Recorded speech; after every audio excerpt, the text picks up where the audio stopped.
Hi, I'm Justin Avella along with Nikki Veltri and John Boccardi, and welcome to the inaugural podcast of Crush and the Boys. Today we will be discussing professional sports and some of the most famous controversies revolving around them. Our first topic of the day is the Black Sox Scandal. This is a Major League Baseball scandal that surrounded Shoeless Joe Jackson and 7 other players on the 1919 World Series White Sox teams.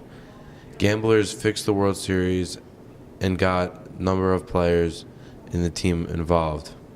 Some agreed to go along with it because they did not think they were paid enough. Baseball players back then made about $2,500, and they were offered $5,000 to rig the series. It eventually came out that they did this and they faced the consequences. All 8 of them were banned for life, and a movie came out about them called 8 Men Out. A lot of people think this might not actually be a scandal because Shoeless Joe Jackson has had one of the best batting averages in the history of a World Series.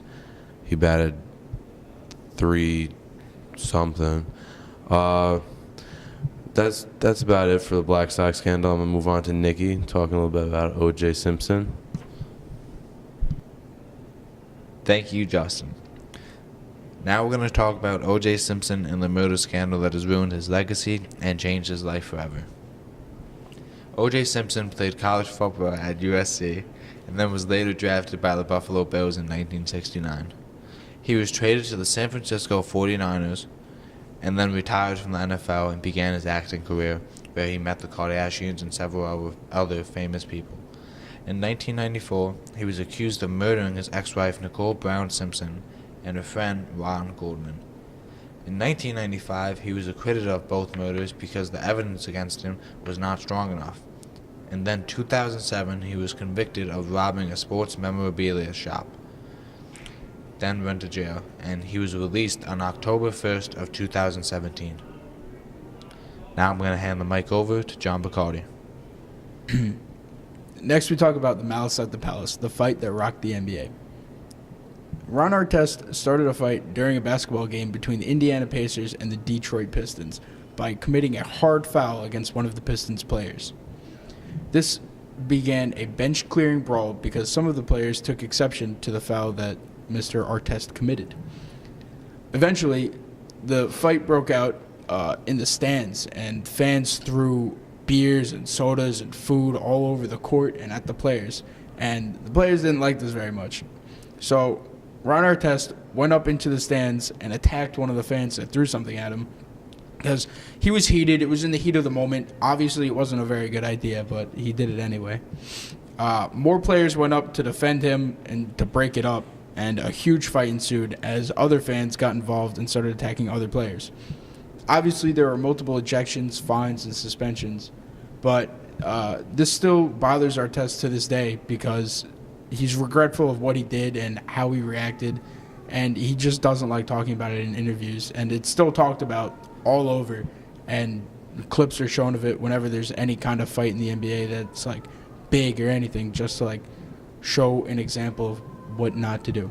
And our next topic is going to Justin with the Deflategate in the NFL.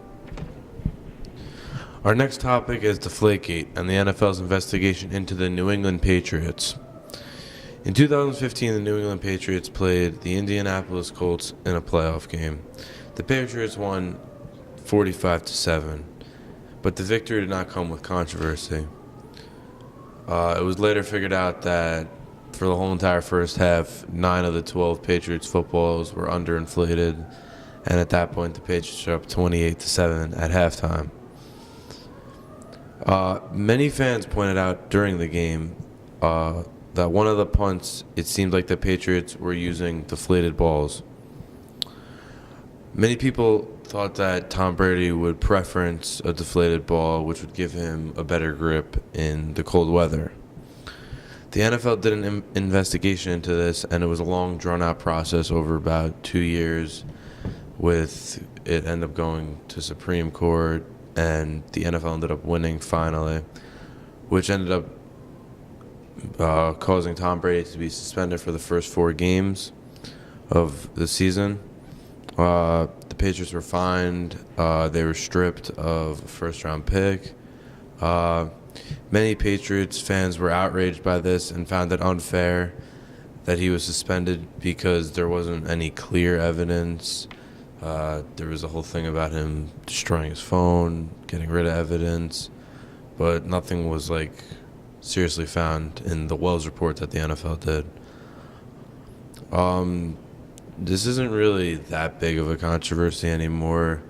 A lot of people that played on the Indianapolis Colts debunked this whole thing, saying that even if they played with a beach ball, they would have lost because it was just so lopsided.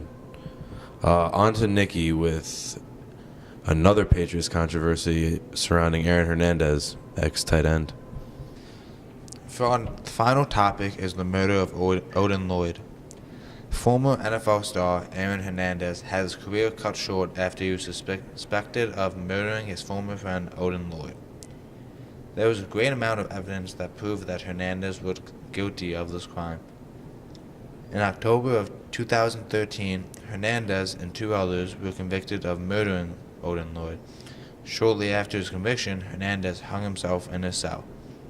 There were many rumors surrounding why he committed suicide, but many believe that he was having an affair with another man outside of prison.